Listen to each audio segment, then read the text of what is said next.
DJ Nanpara विरूप Chauhan काजल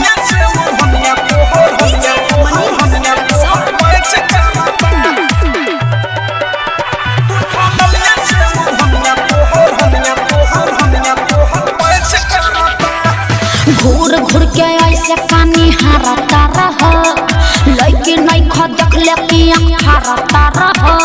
अरे तोरा लेखन नहीं देखले हो। घूर घूर के ऐसे पानी हारता रह लइके नहीं ख देखले कि आँख हारता रह। रूपा हमार काया टच करता।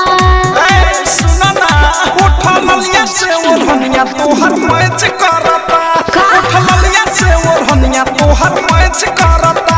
उठा मलिया से ओढ़निया तोहर मैच करता।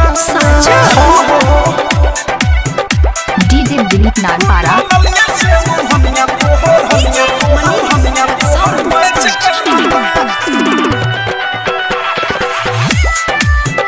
उठा मलिया से ओढ़निया तोहर मैच करता। जवान भइलू उतने तोर डिमांड बढ़ता।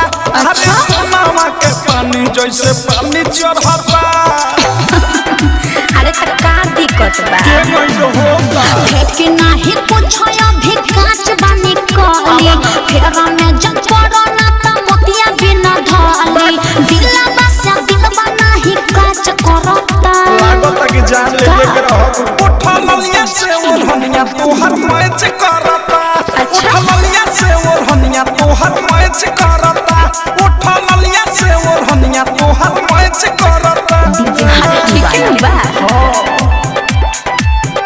उठा मलिया से ओढ़निया तोहर मैच करता। डायमंड रिकॉर्डिंग स्टूडियो छोड़ा ना मैच करता। सोचा तारू कथी तू अलहता चला हो।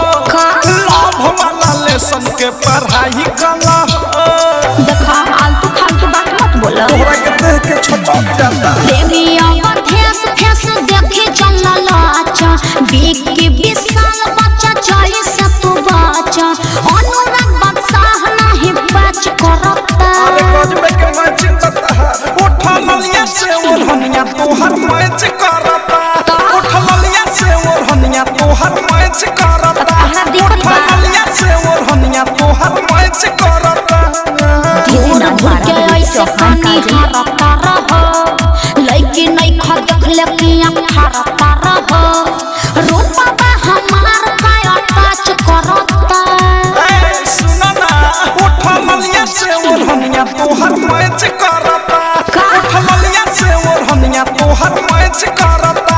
उठा मलिया से ओढ़निया तोहर मैच डीजे दिलीप करता। नानपारा चला कुछ भी बोलते हो। सच तक कह रहे हैं।